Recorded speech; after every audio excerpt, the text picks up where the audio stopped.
अस्सलाम वालेकुम नाजरीन, रॉयल नॉवेल्स की तरफ से मैं आपकी खिदमत में हाज़िर हूँ। मज़ीद अच्छी अच्छी वीडियोस देखने के लिए हमारे चैनल रॉयल नॉवेल्स को लाइक करें, सब्सक्राइब करें और शेयर करें। तो नाजरीन, जिस किसी के साथ भी कोई वाक़या पेश आया हो वो नीचे दिए गए डिस्क्रिप्शन में हमारा ईमेल है, वहाँ अपना वॉइस नोट के ज़रिए अपना वाक़या हमारे साथ शेयर करें। हम अगली वीडियो में उसका वाक़या नशर करेंगे। शुक्रिया। तो चलिए शुरू करते हैं।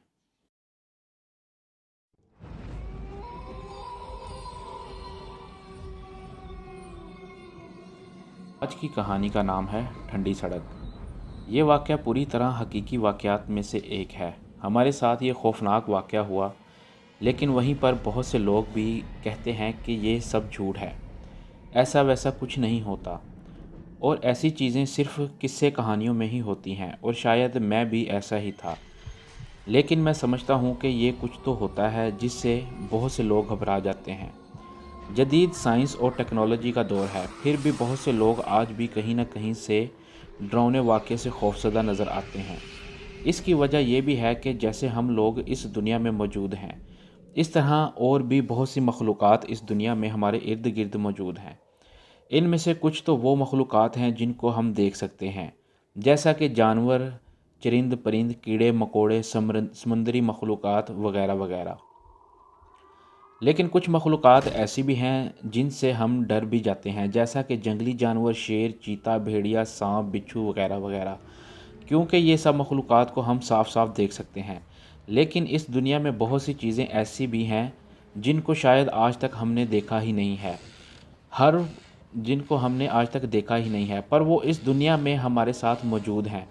जैसा कि वो मखलूक जिनको हम हवाई चीज़ें कहते हैं, इनमें जिन्नात, चुड़ैल, छलावा, डाइन और बदरूह शामिल हैं। ये वो चीज़ें हैं जो कि ज़्यादातर वीरान जगहों पर, खाली बड़े मकानों में, पुराने दरख्तों पर, गंदी जगहों पर अक्सर पाई जाती हैं। और जिस खाली जगह पर 40 दिन तक सूरज की रोशनी ना पड़े और लाइट ना जले तो ये चीज़ें वहाँ अपना बसेरा कर लेती हैं, क्योंकि इन चीज़ों को वीरानी और अंधेरा ही पसंद होता है, ताकि इनका किसी भी इंसान से सामना ना हो। और जब हमारा इनसे सामना होता है तो इनको भी इतना ही बुरा लगता है जितना कि कोई अगर हमारी जगह पर कब्ज़ा करे तो हमें बुरा लगता है।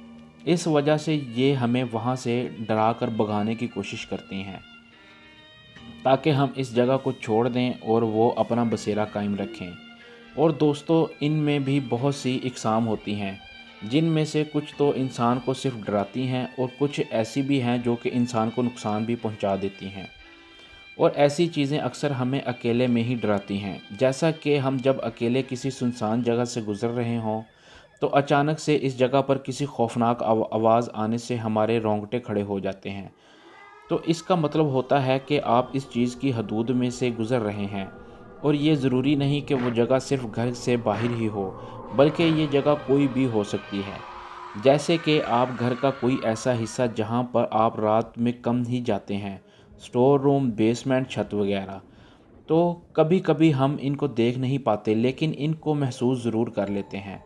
और कभी जब इनमें से एक भी चीज़ हमारे सामने रोनुमा हो जाए तो हम बहुत ज़्यादा डर जाते हैं, क्योंकि हमारे इन चीज़ों से कभी वास्ता नहीं पड़ा होता। तो इस वजह से इनको अपने सामने देखकर हम बहुत ज़्यादा डर जाते हैं और होश खो देते हैं। तो दोस्तों, मेरे साथ भी कुछ ऐसा ही हुआ। मैं भी दूसरे लोगों की तरह इन चीज़ों पर यकीन नहीं रखता था, जबकि इन चीज़ों ने हमारे एक पुराने बेसमेंट पर कब्ज़ा किया हुआ था और मुझे तब अच्छी खासी होश थी। जब मेरे बाबा एक दोस्त आलिम साहब ने इन चीज़ों का ख़ात्मा किया था इस बेसमेंट से, और इसके बाद भी बहुत सारे वाक़यात मेरी आंखों के सामने हो चुके थे। लेकिन मैं वो सब भूल कर फिर से इस बात पर कायम हो गया था कि अब ऐसा वैसा कुछ नहीं है, क्योंकि मैं इन वाक़यात से उभर आया था और अब मैं ख़ुद को एक बहादुर इंसान समझता था।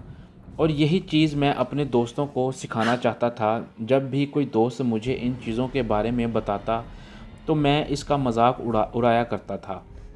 मैं इसको कहता कि तुम बहुत बड़े डरपोक हो, ऐसा वैसा कुछ नहीं होता। ये चीज़ें पुराने दौर में होती थीं, अब नहीं। और फिर एक बार मैं दोस्तों के साथ सिनेमा गया, 9 से 12 का शो देखा और सब दोस्त सिनेमा से बाहर निकल आए। तभी मेरे एक दोस्त ने कहा, यार देखो तो धुंध इतनी नीचे तक आ गई है कि कुछ नज़र ही नहीं आ रहा, क्योंकि दिसंबर का महीना था और सर्दी बहुत ही ज़्यादा थी। इसलिए सिनेमा से निकलते ही मेरे तो दांत आपस में बजने लगे थे। धुंध इतनी शदीद थी कि हद्दे निगाह सिर्फ 10 कदम ही रह गई थी। मैंने कहा, अरे यार अब तो बाइक भी कछुए की रफ्तार से चलानी पड़ेगी। देखो तो वाकई में कुछ दिखाई नहीं दे रहा। ऐसे में टाइम पर घर कैसे पहुंचेंगे? दोस्त ने कहा, यार कोई बात नहीं, अब घर तो जाना ही है। वैसे भी यहाँ रुककर धुंध ख़त्म होने का इंतज़ार थोड़ी ना करेंगे। चलो निकलते हैं। इसके बाद हम सब ने अपनी अपनी बाइक स्टार्ट की और वहाँ से एक साथ घर की तरफ चल दिए। अभी कुछ ही दूर गए थे कि एक दोस्त बोला, यार सड़क बिल्कुल खाली है, कोई ट्रैफिक नहीं, कोई ना ही कोई रोकने वाला, तो क्यों ना रेस हो जाए। देखते हैं कि मोहल्ले में सबसे पहले कौन पहुंचता है। ये सुनकर बाकी दोस्तों ने कहा, तो चलो फिर आज देख लेते हैं किस में कितना है दम। मैंने कहा, अरे क्यों मरने वाले काम कर रहे हो? 10 कदम से आगे तो कुछ नज़र नहीं आ रहा, ऊपर से तुम लोग रेस की बात कर रहे हो। इतने में आमिर ने कहा धीमे इतने में आमिर ने कहा, सीधे से बोल, तुझे डर लग रहा है क्योंकि तुम इस वक्त हमसे जीत नहीं सकते। मैंने कहा, ऐसी बात नहीं है, धुंध की वजह से कुछ नज़र तो नहीं आ रहा, तो ऐसे में रेस कैसी? तुम्हें नहीं लगता कि हमें इस वक्त बिल्कुल एहतियात से जाना चाहिए? तभी मेरे दूसरे दोस्त ने कहा, अरे हम सब लोग लगाते हैं रेस, इसको आराम आराम से आने दो। पीछे वैसे भी जब हम इसके सामने बिजली की रफ्तार से जाएंगे तो मुझे यकीन है इसकी सारी एहतियाती नसीहतें ये खुद ही भूल कर बाइक को हवा की तरह उड़ाने लगेगा, क्योंकि इसको छेड़ने का यही तरीका है। जब भी कोई इससे आगे जाता है तो ये खुद ब खुद इससे रेस लगा लेता है और इससे आगे निकल जाता है। भला सब लोग जानते नहीं हो इसे? ये सिर्फ ड्रामेबाजी कर रहा है और कुछ नहीं। इतने में एक दोस्त ने कहा, चलो तो फिर शुरू करते हैं, 3 2 1 चलो। ये कहकर सब ने अपनी अपनी बाइक्स की स्पीड तेज़ कर ली। देखते ही देखते धुंध में गायब हो गए। मैंने आम सी जैकेट पहन रखी थी और मैंने हाथों में दस्ताने भी नहीं पहने हुए थे, जिसकी वजह से मेरे हाथ पूरी तरह सर्दी से ठर गए थे। मुझे बहुत ही ज़्यादा ठंड लग रही थी। इस वजह से मैंने अपनी बाइक की स्पीड आहिस्ता ही रखी, क्योंकि मैं सर्दी से कांप रहा था। इस वजह से मैं बहुत ज़्यादा स्लो हो गया था। अब पूरी सड़क वीरान थी और मैं अकेला ही सड़क पर पागलों की तरह जा रहा था। अब मैं बहुत परेशान हो रहा था क्योंकि सड़क पर बहुत सन्नाटा था। बहुत ही देर बाद कोई एक आध गाड़ी या बाइक पास से गुजर जाती थी। इसके बाद सड़क फिर से वीरान हो जाती। मैं चुपचाप बस चलता जा रहा था और ऐसी खामोशी थी कि मुझे सिवाय मेरी बाइक की आवाज़ के और किसी की आवाज़ सुनाई नहीं दे रही थी। मैं चलते चलते एक मोड़ पर जाकर रुक गया। ये एक शॉर्टकट रास्ता था। इस शॉर्टकट रास्ते का नाम ठंडी सड़क था, जबकि ये सड़क इस वक्त बांसों वाली सड़क के नाम से मशहूर थी, क्योंकि इस सड़क के दोनों इतराफ में बांसों के बड़े बड़े दरख्त लगे हुए थे। दोनों इतराफ के दरख्त इस तरह इस सड़क पर झुके हुए थे कि जैसे इस सड़क पर किसी ने बांसों की छत डाली हो। और सूरज की रोशनी भी बहुत कम ही इस सड़क पर पड़ती थी।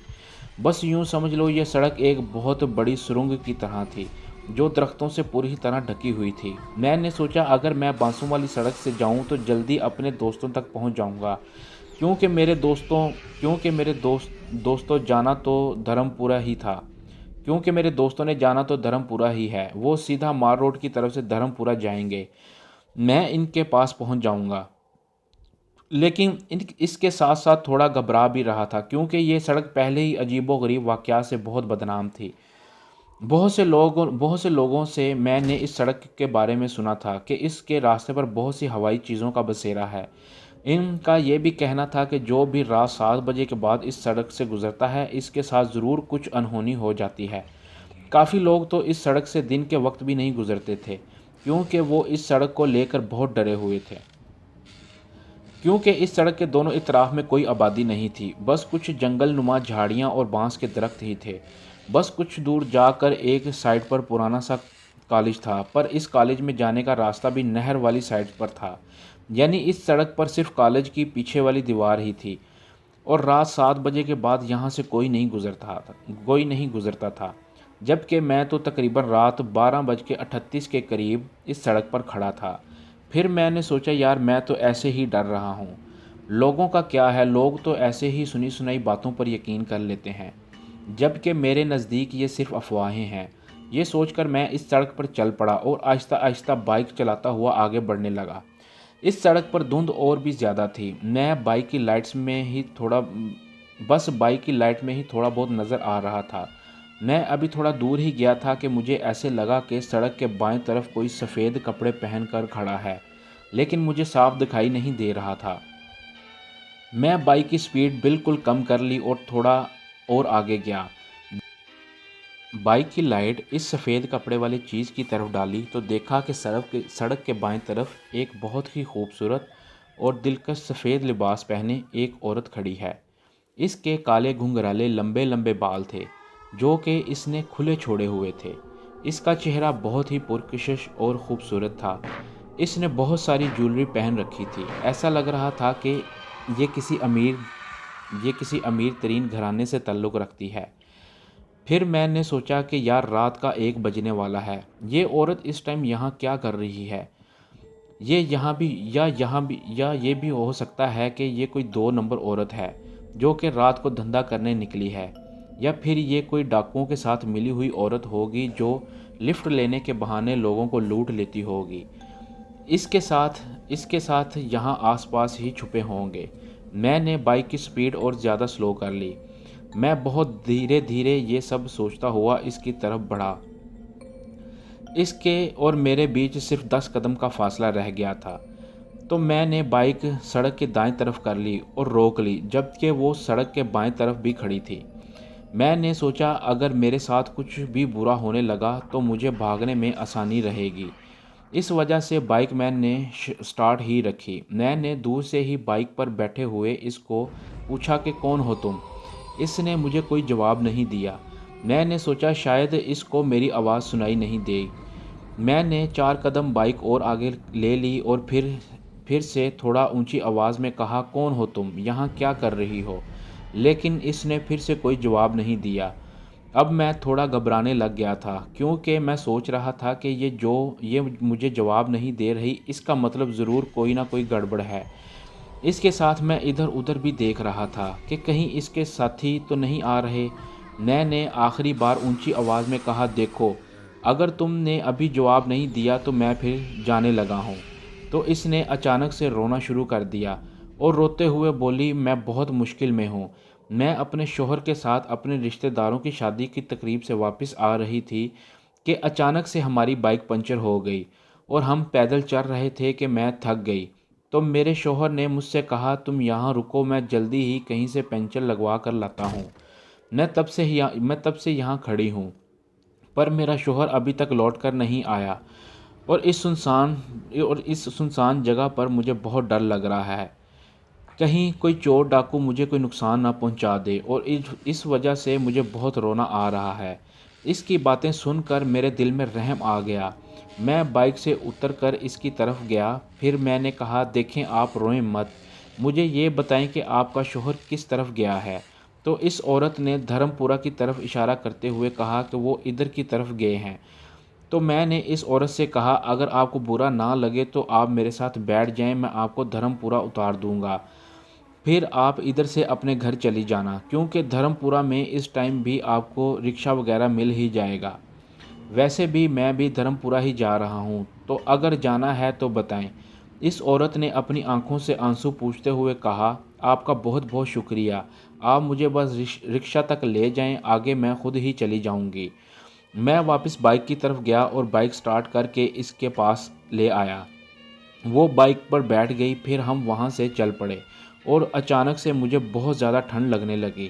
میں کانپتے ہوئے بائک چلا رہا تھا، ہم دونوں بالکل خاموش تھے، لیکن میں بہت خوش تھا کہ میرے ساتھ بہت خوبصورت عورت بیٹھی ہوئی ہے، ایسے میں اس سے دوستی کرنے کا موقع بھی مل جائے گا، ہو سکتا ہے یہ بیسٹ فرینڈ بن جائے۔ تو میں نے سوچا اس سے کوئی بات چیت ہی کر لوں۔ میں نے اس کو اپنے بارے میں بتایا کہ میرا نام دیمی ہے، ہم فلاں جگہ رہتے ہیں، آج میں فلاں فلم دیکھ کر آیا ہوں، لیکن وہ خاموش بیٹھی رہی، میری باتیں سنتی رہی، اس نے مجھ سے کوئی بات نہیں کی۔ اب میں سوچ رہا تھا کہ شاید اس نے مجھے کوئی گھاس نہیں ڈالی، تو میں کچھ دیر کے لیے واپس چپ ہو گیا اور خاموشی سے بائک چلاتا رہا، اور تھوڑی دیر کے بعد میں نے اس سے پوچھا، آپ کا کیا نام ہے اور آپ کہاں رہتی ہو؟ لیکن اس نے کوئی جواب نہیں دیا۔ میں آگے دیکھتے ہوئے اس سے ادھر ادھر کی باتیں کرتا رہا، پر اس نے مجھ سے پھر سے کوئی بات نہ کی۔ اب مجھے اس پر غصہ آ رہا تھا۔ میں سوچ رہا تھا، لگتا ہے یہ اپنی خوبصورتی پر بہت زیادہ گھمنڈ کر رہی ہے اور مجھے نظر انداز کر رہی ہے۔ میں نے کہا، دیکھو، میں نہیں جانتا کہ تم میری بات کا جواب کیوں نہیں دے رہی، لیکن کچھ تو بات کریں، مجھے لگتا ہے کہ میں خود سے باتیں کرتا جا رہا ہوں، اب کچھ بولو بھی۔ تبھی کسی نے مجھے خوفناک آواز میں غصے سے کہا، چپ چاپ آگے دیکھ کر چلاؤ ورنہ پچھتاؤ گے۔ میں چونک گیا اور میں تھوڑا سا ڈرنے لگا، کیونکہ میں سوچ رہا تھا کہ کہیں غصے میں آ کر میرے اوپر کسی قسم کا الزام نہ لگا دے۔ لیکن میں نے پیچھے نہیں دیکھا۔ میں نے بائک تیز کر لی، پھر وہ سڑک ختم ہی نہیں ہو رہی تھی، اور جب میں نے غور کیا تو بائک ابھی بھی بالکل سلو تھی، جبکہ میں اس کو چوتھے گیئر میں فل تیز چلا رہا تھا۔ ایسا لگ رہا تھا کہ جیسے بائک پر کسی نے بہت زیادہ وزن رکھ دیا ہو، اور یہ سب دیکھ کر اب پوری طرح گھبرانے لگا، کیونکہ میں ابھی آدھی سڑک پر بھی نہیں جا پایا تھا، جبکہ پوری سڑک صرف 2 کلومیٹر کی تھی۔ پوری طرح سے بائک کو بھگانے کی کوشش کر رہا تھا کہ اتنے میں میرے پیچھے سے زور زور سے سانس لینے کی آواز سنائی دینے لگی، جیسے کوئی میرے کان کے پاس ہی کوئی تیزی سے سانسیں لے رہا ہے۔ میرے رونگٹے کھڑے ہونے شروع ہو گئے۔ اب میں کچھ سمجھ گیا تھا کہ میرے ساتھ کوئی عورت نہیں بلکہ کچھ اور ہی چیز ہے۔ اتنے میں اس عورت نے میرے کندھے پر ہاتھ رکھا اور اچانک سے میرے پورے جسم میں ایک ڈر کی لہر دوڑ پڑی۔ میں نے ڈرتے ہوئے جب اپنے کندھے پر نظر ڈالی تو مجھے ایک عجیب سا بڑے بڑے نوکیلے ناخن والا کالا سا ہاتھ دکھائی دیا۔ وہ ہاتھ آہستہ آہستہ میری گردن کی طرف بڑھنے لگا اور میرے پیچھے سے ایک خوفناک ہنسی کی آواز آنے لگی۔ وہ ہنسی ایسے تھی کہ اس کے آگے میری بائک کی آواز بھی دب گئی اور بائک جیسے کسی جگہ میں پھنس گئی تھی۔ اس کے ٹائر تو گھوم رہے تھے پر بائک ایک ہی جگہ پر کھڑی تھی۔ تبھی کسی نے پیچھے سے میرے دوسرے کندھے پر اپنا منہ رکھ دیا۔ میں ڈر سے تھر تھر کانپنے لگا۔ ابھی میں بائک سے گرنے ہی والا تھا کہ پتہ نہیں کیسے میں نے ہمت کر کے زور زور سے کلمہ پڑھنا شروع کر دیا، اور ایسا کرتے ہی میرے پیچھے سے ایک خوفناک چیخ کی آواز آئی۔ میں نے کانپتی ہوئی گردن سے پیچھے دیکھا تو میرے ساتھ ایک بہت بھیانک شکل والی عورت بیٹھی ہوئی تھی۔ اس کی شکل پوری طرح کالی تھی، لیکن اس کی بڑی بڑی سفید آنکھیں تھیں کہ جو رات میں لائٹ کی طرح روشن تھیں۔ اس نے ایک ہاتھ میری گردن پر رکھا ہوا تھا، دوسرے ہاتھ سے ایک درخت کو پکڑا ہوا تھا جو کافی دور تھا۔ شاید اسی وجہ سے بائک آگے نہیں جا رہی تھی۔ تبھی یہ سب دیکھ کر میرا پورا جسم بالکل برف کی طرح ٹھنڈا پڑ گیا۔